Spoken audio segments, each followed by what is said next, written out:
There have been many talk show kings and queens since Sir Michael Parkinson welcomed his first guest 52 years ago last month, but none ever came close to dethroning the greatest. Before Parky, TV audiences had never seen his style of intimate, comfy chats with stars of stage and screen. Sir Michael himself described the job of an interviewer as to bring out the best in his guests, and not to treat them like a receptive audience for the display of his own wit and opinions. By that standard he excelled, making Saturday night TV almost unthinkable without him in a career spanning 5 decades, in which he regularly attracted audiences of 12 million, and once 17 million. At the helm of more than 600 shows, the Yorkshireman interviewed more than 2,000 stars, including John Wayne, Muhammad Ali, John Lennon, Yoko Ono, and Fred Astaire. He was part of many memorable TV moments, including in 1976 when Rod Hull's emu attacked him. His 2003 interview with a frosty Meg Ryan went down in history as one of the most awkward chat show moments ever. She sat stony-faced, giving one-word answers after taking offense to his questioning. Meanwhile, Sir Michael always regretted the fact he never got to interview Frank Sinatra, describing him as the one that got away. An only child, Michael Parkinson was born on March 28, 1935 on a council estate at Cudworth, near Barnsley, then in West Yorkshire. His cricket-mad dad at first wanted to call him Melbourne because we had just won a test match there. When he was 12, his dad took him down the local pit to put him off ever becoming a miner like him and his grandfather. Parky recalled, "He took me down to where the men worked.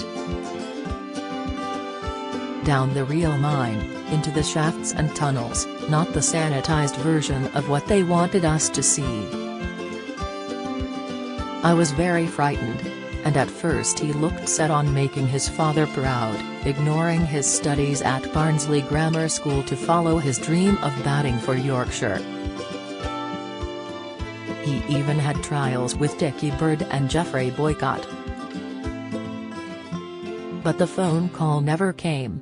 Aged 16, Michael started as a cub reporter for the Barnsley Chronicle. He had left school with just 2 O-levels but had discovered a talent for writing essays for his classmates at half a shilling each. He once recalled, "I bought myself a bike, a drop-handled Raleigh with a Sturmey Archer 3-speed, a pair of metal bike clips, and a trench coat like Bogey wore in the pictures and cycled 25 miles a day around a cluster of pit villages, interviewing anyone who would stand still for 2 minutes. In 1955 he put his career on hold to do 2 years national service, when he became the youngest captain in the British Army and saw active service in Egypt in the Suez Crisis. On his return he became a feature writer at the Manchester Guardian, which later became The Guardian. He wed Doncaster-born girlfriend Mary Hinnigan, before moving to London to work for the Daily Express. Sir Michael first met Mary on a bus in Doncaster, but was so timid his friend had to ask her out on his behalf. He said later, "I remember thinking, I could look at that face for a long, long time and I have." The pair tied the knot in 1959 and Mary, now 87, who also worked as a TV presenter on 1970s Thames television magazine program Good Afternoon, was by Sir Michael's side through thick and thin. Tough times included the broadcaster's struggles with alcohol during his first years on Fleet Street. After Mary told him he would become ugly when he drank, he gave up drinking altogether. The couple have 3 sons, Andrew, born in 1960, Nicholas, born in 1964 and Michael Jr., born in 1967, and 8 grandchildren. Nicholas and Andrew have kept out of the spotlight. Michael Jr. pursued a TV career and is now a director. Before he discovered his real vocation, Sir Michael was a war correspondent in the Belgian Congo. He later remembered sleeping in a cast-iron bath, explaining, "The mercenaries would go out drinking, then come in the night and fire their weapons through the floor. In the bath I reckoned at least I'd stand a chance." His move to television came when he was invited to a screen test by Granada, which was commissioning a new current affairs program. He first appeared on TV screens in March 1966 as a reporter on BBC nightly current affairs show 24 Hours, before fronting Granada's late-night film review show Cinema.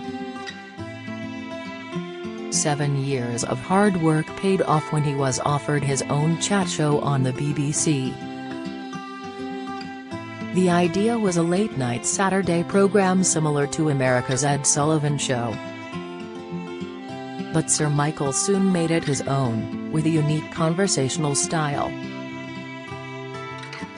He gave his subjects the space to talk, giggled at their jokes and even flirted with female guests.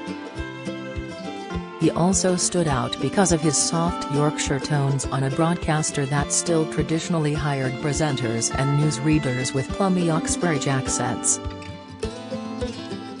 His first interview was with English comic actor Terry Thomas, hardly a big Hollywood name.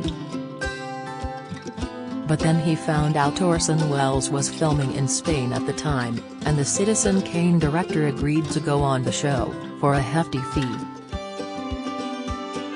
Sir Michael later recalled how Welles took his carefully prepared list of questions and tossed them in a bin, a moment he said taught him the art of listening to guests and being spontaneous rather than following a script. Instead, the actor reminisced about bullfighting and a physical altercation with Ernest Hemingway, and overnight Parkinson became a sensation, drawing the biggest global stars. Other early guests included John Lennon, Elton John, Michael Caine, and Ingrid Bergman. He interviewed his football player friend George Best on several occasions. He also featured music hall stars he saw in his hometown, such as Tessie O'Shea and Sandy Powell. The chat show ran for 11 years from 1971, even moving to 2 shows a week. It became an instant hit again when it was revived on the BBC in 1998. His father remained Sir Michael's biggest fan, and would often visit the studio to watch his son recording the show, especially when he was interviewing an attractive actress, when he would insist on sitting with them in the green room. He was a great chatter-upper, Sir Michael remembered. He shared my lust for Ingrid Bergman. And he always asked me to try and get hold of Alice Faye. While what his interviewees revealed on his show regularly made the news, Parky made headlines of his own in 1972 when he revealed in Cosmopolitan UK that he had had a vasectomy. The publishers said the magazine had sold out by lunchtime on the first day it was published. In 1983 Sir Michael became one of the famous 5 presenters to launch the new TV-AM. Other TV credits include Parkinson 1-to-1, Give Us a Clue and Going for a Song. He also took the helm at Radio 4's Desert Island Discs in 1985 following the death of its creator Roy Plumley, and also had a spell on Radio 2. Parky had a stint as a Mirror columnist too, which ended in 1990. After falling out with the BBC in 2003 over their decision to replace his regular Saturday night spot in favour of Match of the Day, he took his chat show to ITV, where he stayed until he mainly gave up interviewing in 2007, by then a firm national treasure. Speaking in 2021, Sir Michael reflected, I did a talk show at the best time, without the constraints of social media that turn many celebrities into people as mysterious as our next-door neighbor. I wouldn't change a thing, except perhaps Emu. Parky, who recovered from prostate cancer after being diagnosed in 2013, remained the plain-speaking Yorkshireman in retirement. He once bemoaned what he saw as the declining state of British TV, saying he was fed up with the rise of celebrities hosting shows and property programs, and also criticized many of the interviewers who came after him. He said, "If you try and impose yourself as the interviewer, you're not doing the right job." The new generation has grown up with the David Lettermans and the Jay Lenos. But they're not interviewers. They're stand-up comics. Sir Michael told Piers Morgan in 2019 how he wanted to be remembered as someone who had a good time, lots of good mates, and wrote the odd good piece and did the odd good interview. That's enough.